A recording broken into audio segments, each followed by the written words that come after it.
Good. Okay, so hello to all of you. It's kind of nice to be up here. It's sort of terrifying as well, but it's lovely to have so many of you here. My name's Satyamanas. I'm one of the teachers on this urban retreat. It's going really well so far. I've really been enjoying it. So this evening I'm going to give a talk on touching direct experience. So I was given that talk title, and I must admit I didn't really know exactly what it meant. So the sort of process of thinking about the talk has enabled me to think a bit more. But I went straight to Sangharaj. He's often got good things to say about things. In fact, pretty much without fail, I think he's got something to say. So I'm going to read you, to start with, what he has to say about direct experience.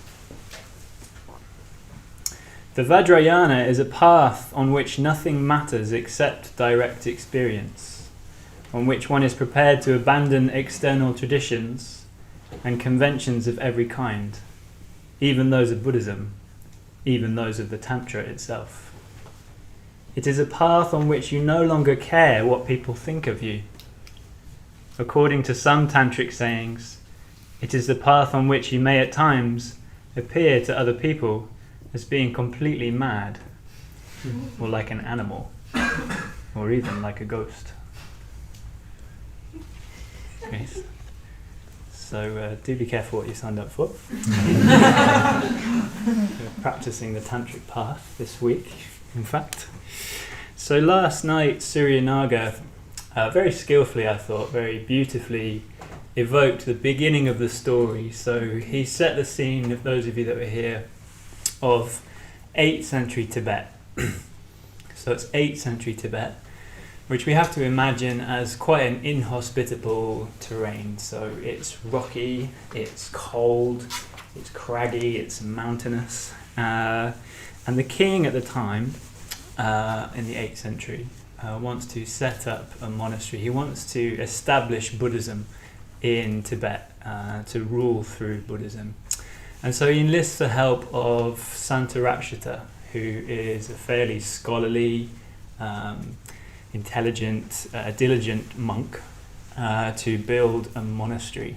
And so Santarakshita goes with his best intentions. He enlists the help of the local people to build the monastery. And what happens is at night, the demons, or the local demons of Tibet, come and destroy the work. They take down the bricks, and so they have to start again. So, it's a story that's been passed down to us. We can't exactly say what those demons are, but Suryanaga last night was saying that, it's a very good metaphor for our minds. It's a very good analogy to our best intentions, or our best self, as we call it these days. We try our best, don't we, to cultivate our minds, to get better, to become bigger people, more robust, more resilient people. We try to go to the gym, we try to meditate. And what happens often when we sit to meditate is demons arrive. Demons arrive and they undermine our efforts.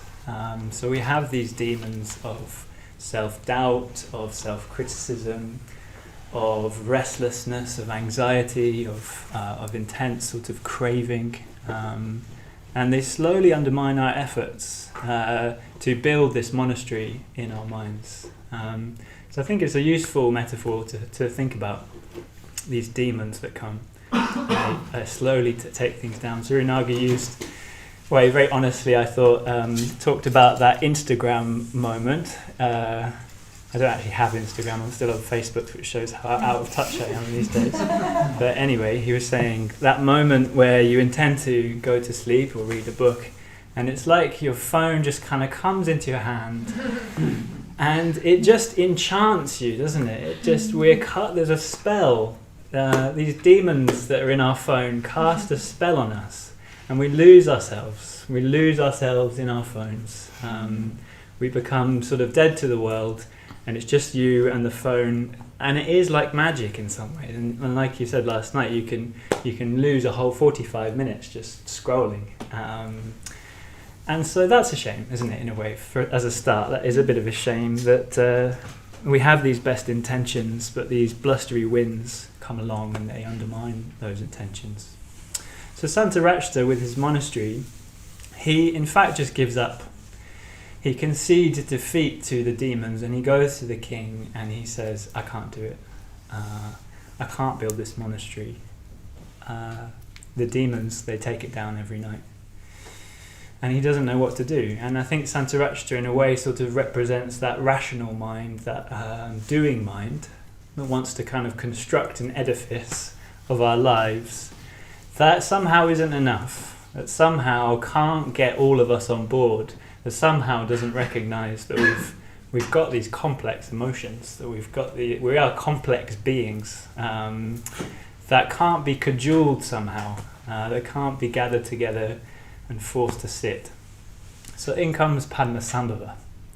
So Padmasambhava is this figure that we've got on the shrine here, and he has a completely different approach. So Padmasambhava is described as the archetypal tantric guru, which I think, apart from anything else, is quite a cool phrase, isn't it? An archetypal tantric guru. Wonder where he goes shopping. And as I say, he's got a completely different approach to the demons. He knows that you can't force demons to sit and to obey. I won't go too much into it. Dayanata's got a talk on Thursday about how he subdues demons. But needless to say, he's got a different approach that somehow recognises the mystery of our lives, somehow recognises the complexity of our lives, the complexity of our being, how we are in the world. And he's in touch with this sort of mystery. He's in touch with this life force. He's in touch with the fact of death very, very strongly. And he does manage to subdue the demons and build the monastery. So he recognizes that we are this embodiment of energy. He sees us as embodiments of energy. I know you don't like that word, Dayanata, but I'm going to use it anyway. And he uses that energy of the demons to actually cooperate and build the monastery. So in a way, that's what I want to talk about this evening, is that kind of mystery, that existential awesomeness of being human, and the complexity of it. In a way, over this course of the evening, I'm hoping we might get a better sense of what it might mean to actually touch direct experience, to have a more full, direct experience of life as it is, of the truth of life as it is. So I want to start by talking about eyes. So I find eyes fascinating. They are mysteries, aren't they? Our eyes. Occasionally when I'm on solitary retreat, on my own on retreat, I catch a glance of myself in the mirror. And it can be quite an unnerving experience to suddenly see yourself when you've been on your own for 2 weeks in a mirror. And often I think, I don't know myself. I don't know really who I am. I don't know. There's all this mystery, even in myself, looking at myself in the mirror. What am I? What is this consciousness that somehow can look at itself and somehow know itself, but not really know itself?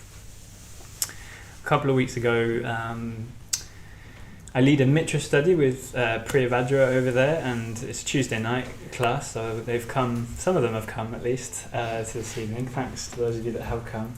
Anyway, we were exploring the fourth Buddhist precept around truth and truthful communication. And Priyavajra wasn't there, so I decided to go a little bit rogue, and I got the guys to kind of just spend about 4 minutes just looking at each other. So about 10 or 12 men sitting in an office just looking at each other, and safe to say it was a bit awkward. It was a bit awkward and a bit difficult, a bit challenging, I think, for some people, and I find that interesting as well.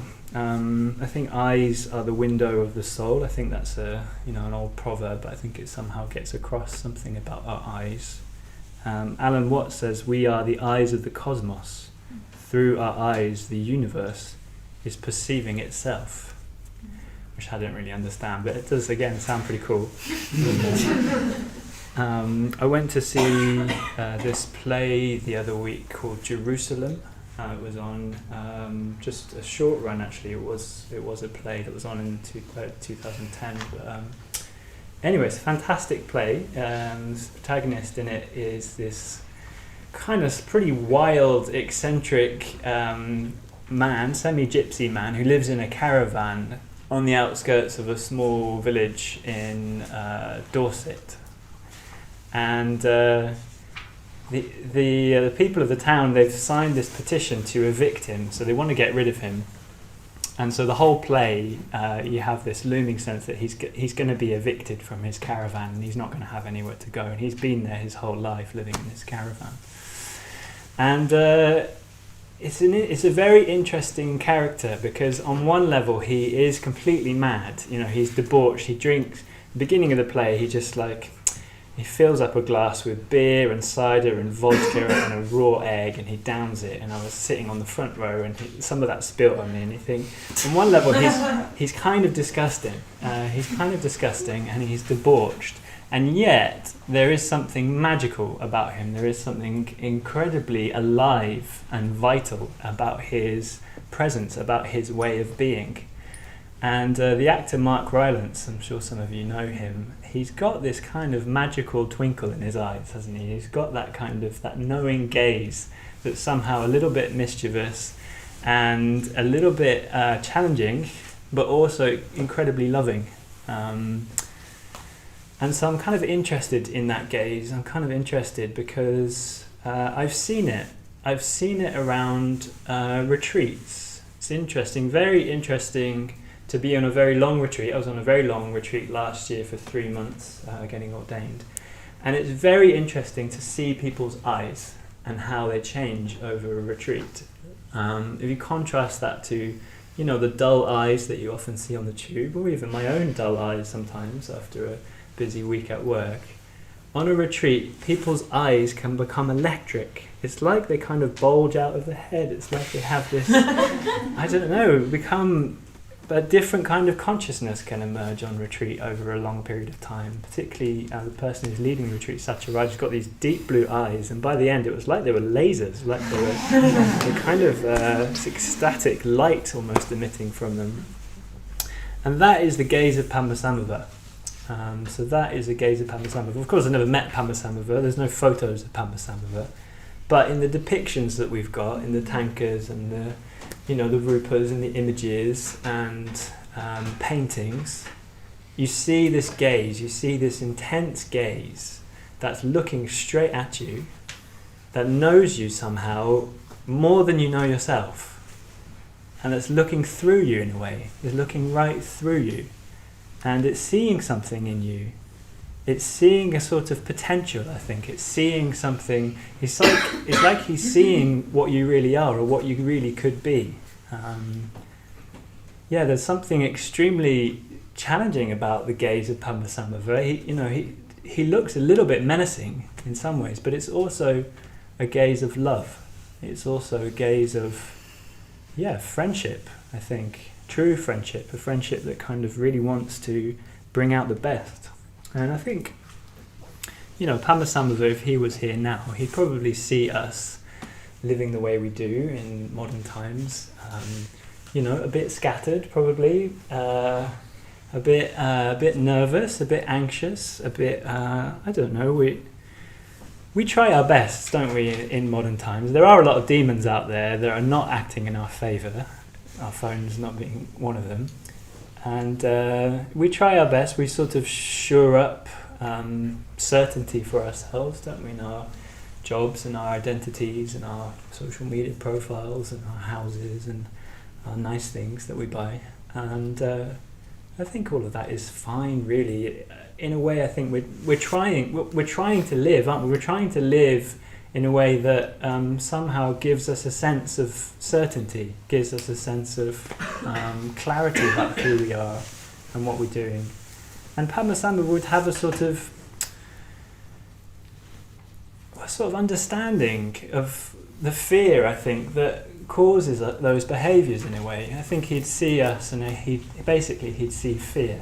I think in modern times we live with a lot of fear. It manifests in different ways. It's a bit buried sometimes, I think, this fear that we experience. But nonetheless, I think it is there. We live in extremely uncertain times. The world is changing very, very fast, very, very rapidly, and we're somehow absorbing all of that. I think the times we live in now are probably some of the most challenging times that humanity's had to face, in fact. So he'd see that fear, and he'd see our efforts to sort of shore up some kind of certainty, some kind of ease around our lives, and he'd have compassion for that. But he'd also see how we're sort of destroying ourselves in a way. One of my least favourite experiences is to go through the duty-free at Stansted Airport. Some of you, I'm sure, have had that experience. It's usually at about 6 in the morning, and you go through security, and that's kind of enough of an ordeal.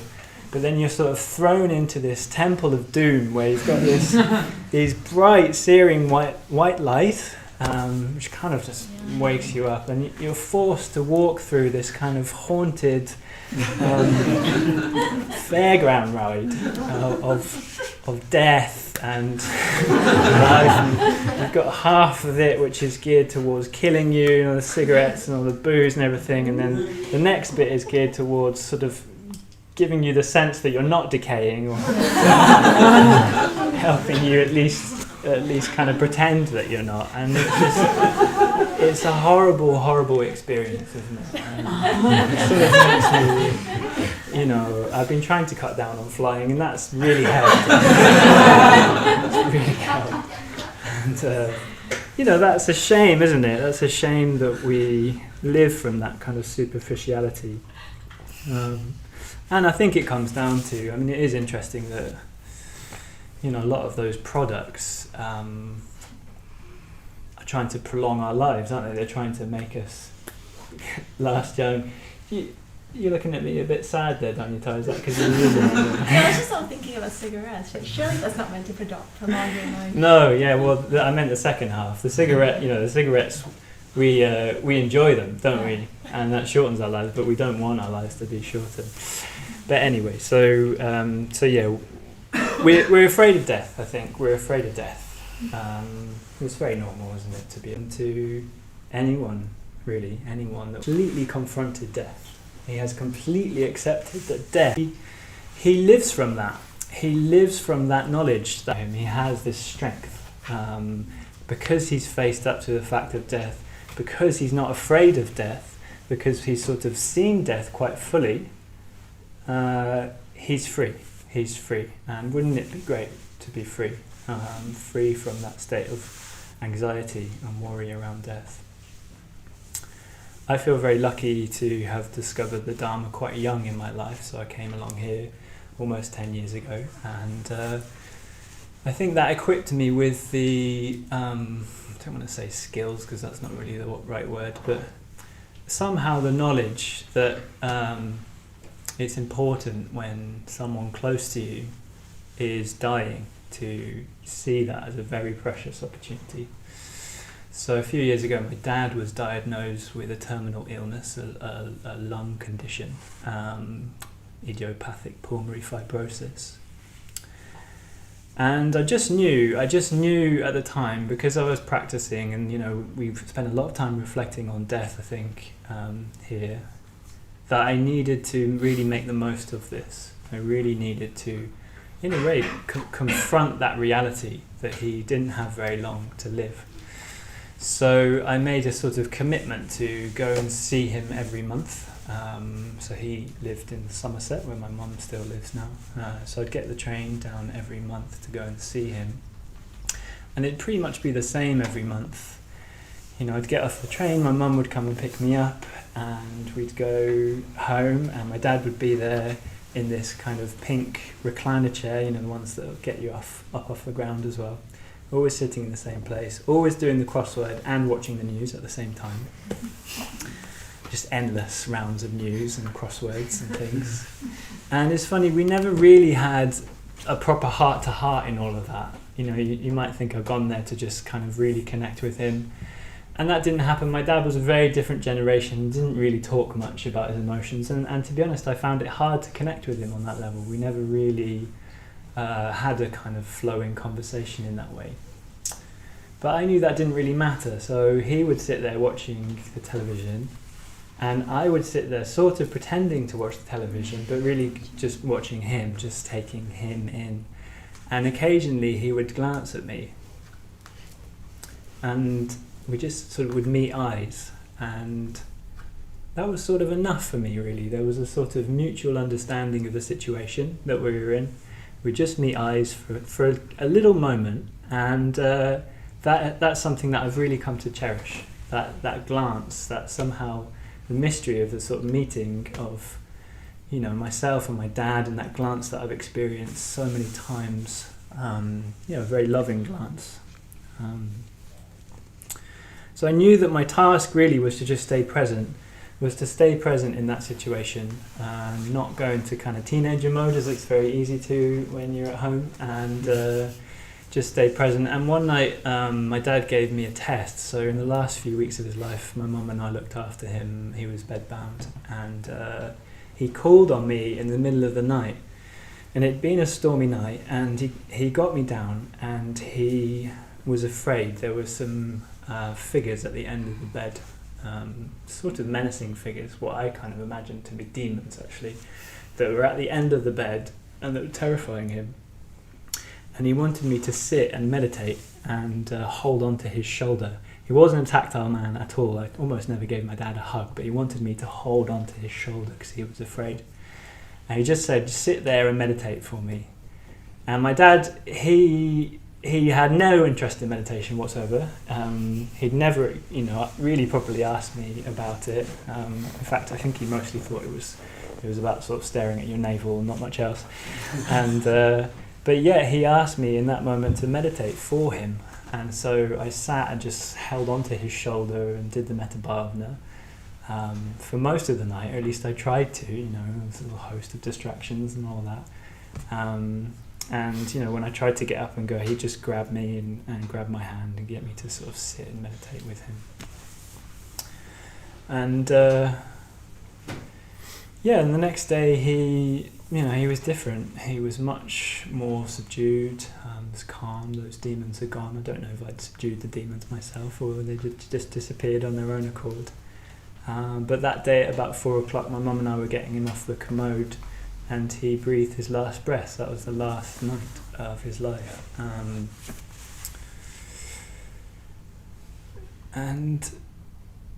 There's a sort of mystery in all of that, really.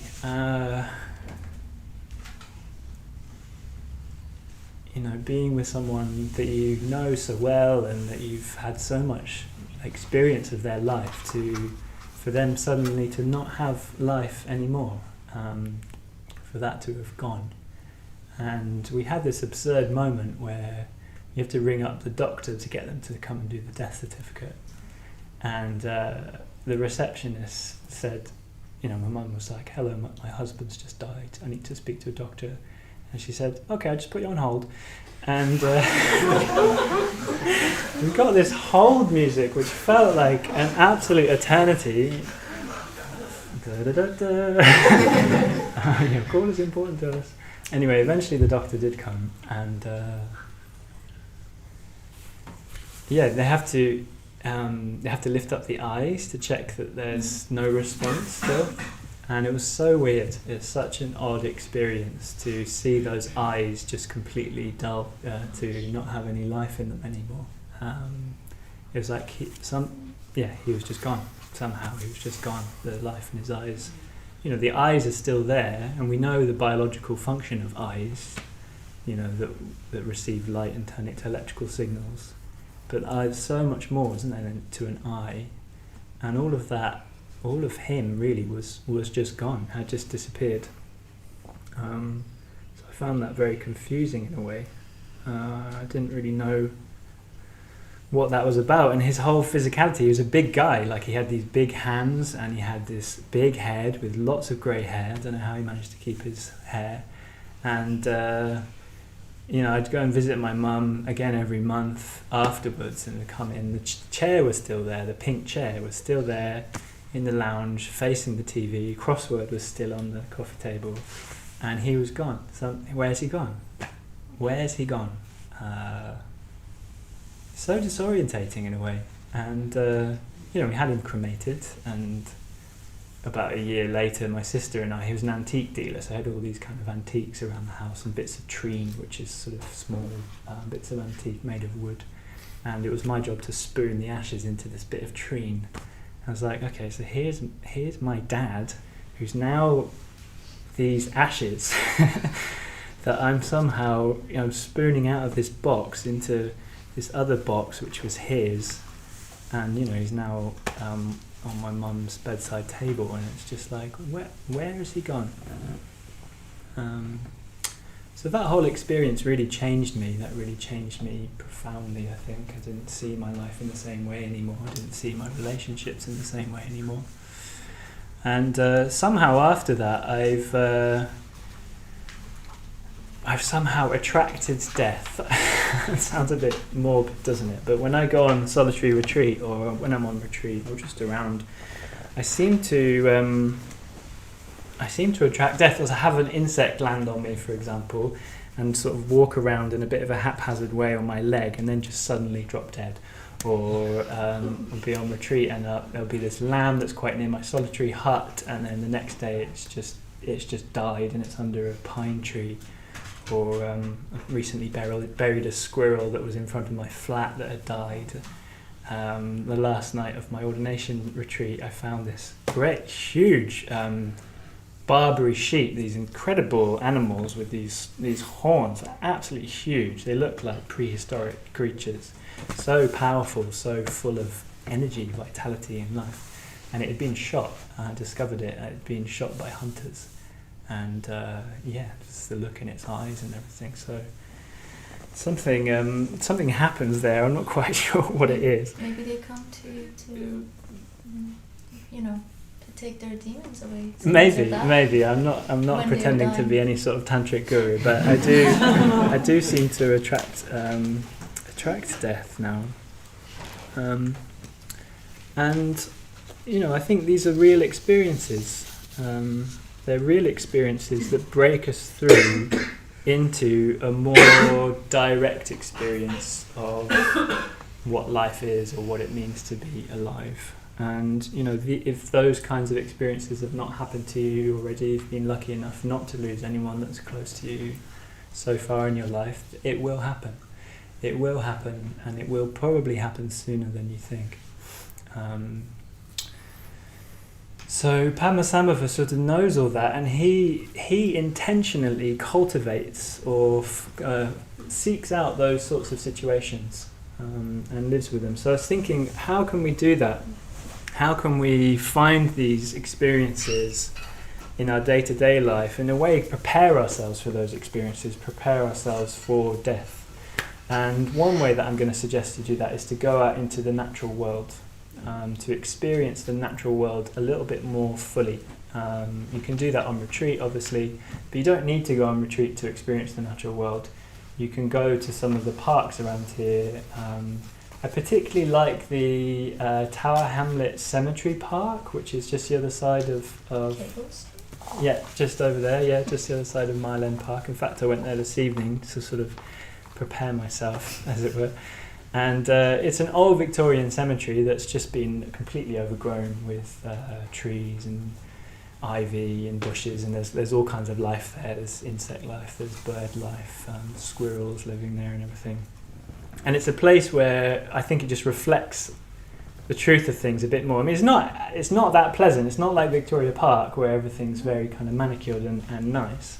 It smells a bit, there's a bit of a musty smell, and there's all these graves that are kind of falling apart. It's left in a state of disrepair, but I think it's good to go there. I think it's good to go there and just sit and just take it in, just take in the death and life that's kind of intertwined and close together. And of course, nature is full of symbols, isn't it? It's full of symbols and it's full of magic. We live in these square boxes, and we look at a square most days, most of the time. We've got squares mostly that we carry around with us. But nature's not a square. Nature nature, it's like growth and decay at the same time. Everywhere you look, there's growth and there's decay. There's growth and there's decay. And just spending a bit of time just looking, just experiencing, even just these flowers here, looking at them, knowing that they'll be gone in a couple of days' time. On our ordination retreat, again, we had this phase which we called just looking, which was after the second long meditation. We'd go out and we'd just have to sit for an hour in a chair somewhere and just look for an hour. And it's interesting, the restlessness comes up, you get those demons, but eventually they kind of quieten down, and you just take things in and you see things. You see life much more closely, much more beauty. Another way that you can experience life a bit more fully is to face your fears. So there's symbol in the stories of Padmasambhava of the cremation ground or the charnel ground. So these are not like crematoriums that we've got in the West. These are places where people are corpses are burnt. They build these funeral pyres to burn their dead, and it's not morbid for them. It's not anything shocking. It's just part of life. And these charnel grounds, actually, some bodies are just left to rot and to be eaten by wild animals. And Padmasambhava goes there. In fact, in his life story, he's kind of banished there. He's banished to by a king to go and roam around these charnel grounds and just sort of be with these dead bodies. And he thrives. He thrives in that situation. He's got the energy and the courage to sort of face it. And there are these celestial beings, the Darkinis we call them, that he kind of harnesses and gets on board, and he thrives in that situation. So as I said, he's not afraid of death. And Sangharakshita, again, he talks about this image of the cremation ground as the crucial situation. So it's your crucial situation is the one where you experience fear. You experience fear for whatever reason it might be, whether it's giving a public talk, for example, or asking somebody out, or admitting that you're wrong, or applying for that job, or whatever it might be. Whatever gets your fear going, whatever you experience as fearful, that's where you've got to go. That's where you've got to go, and that's what you've got to do, and that's what you've got to sit with that fear. If you do that again and again, eventually the fear subsides. And it's like you're, in that way that we're afraid of death, just being close to it can subside the fear. So for me at the moment, I'm sort of learning to say what I think a bit more. So this is my cremation ground. So one of my strategies in my life is just to be a sort of nice person and be quite agreeable and sort of, give people what they want and just agree with them, actually. And it's proving to be not a very good strategy in the long term, particularly when you've got things like Brexit and the virus and all of that, where you've got very opposing opinions around. In a spiritual community, you get all sorts of people with different political views and all the rest, and you just can't agree with everyone. You can't agree. It's just not possible. Usually we live in these sort of echo chambers, don't we? We're just like reinforcing our own views. But in this situation, you can't agree with everyone. It just gets you into a tangle. So I'm sort of learning. I feel that fear of disagreeing, of sort of conflict. I have that kind of fear of conflict, and I'm sort of learning with help from friends how to sit with that and how to, in a way, overcome it. So it's a sort of honesty that I'm learning with help from friends. So we're in a spiritual community here, and it's a network of friendships. I've made many, many very, very good friends through the Buddhist Center and being involved in the Buddhist movement.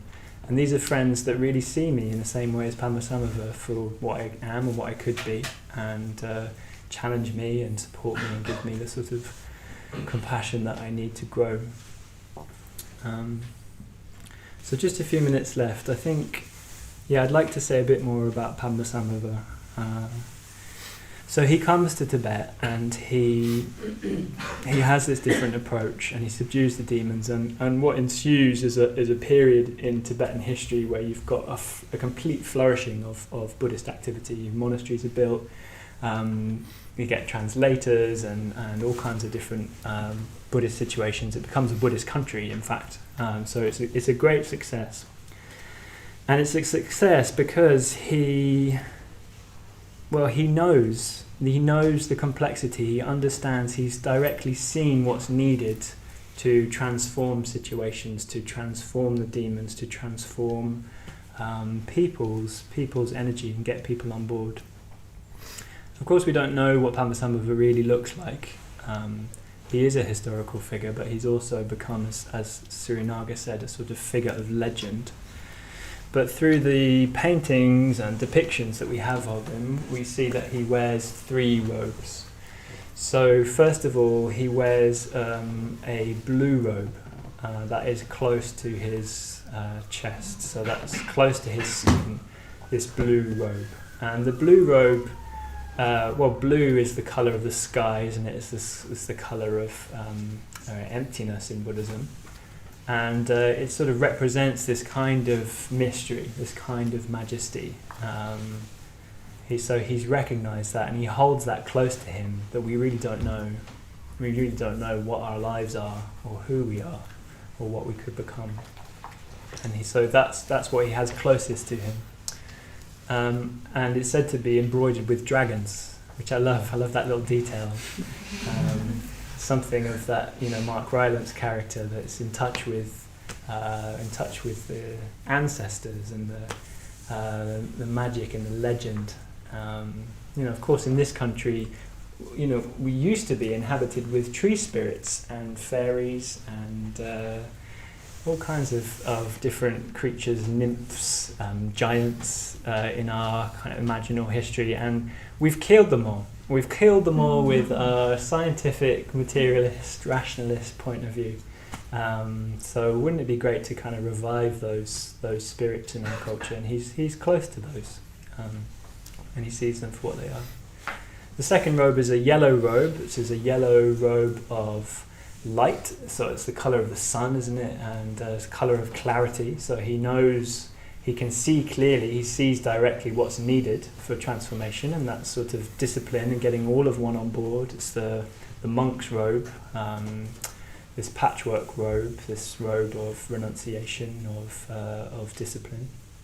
And then the last robe he's sort of enshrouded with is this red robe, this deep red robe. And red is the colour of life, it's the colour of passion. Most of us who are here have got these red threads that we tie together on the first day of the urban retreat. So it's in a way it's the colour of connection and sangha, and and it's compassion. So he sees quite deeply into the human predicament, and he's found a way himself to sort of go beyond it. To transcend the human predicament that we're in, and he wants you to come on board with that.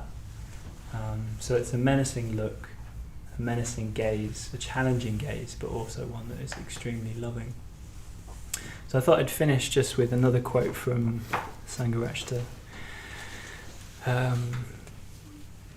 So he's saying that this is not concerned with theories or speculations, not with formal religiosity or external piety, but with the direct experience in the depths of one's being of what one truly and essentially is.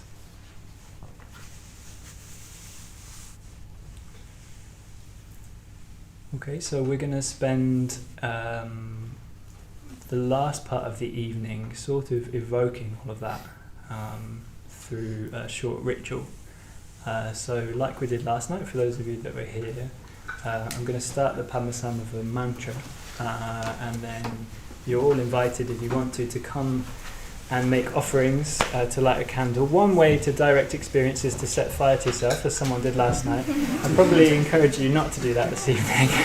So if you do have long hair, then do kind of watch out for the flames. But yeah, you can come and make offerings.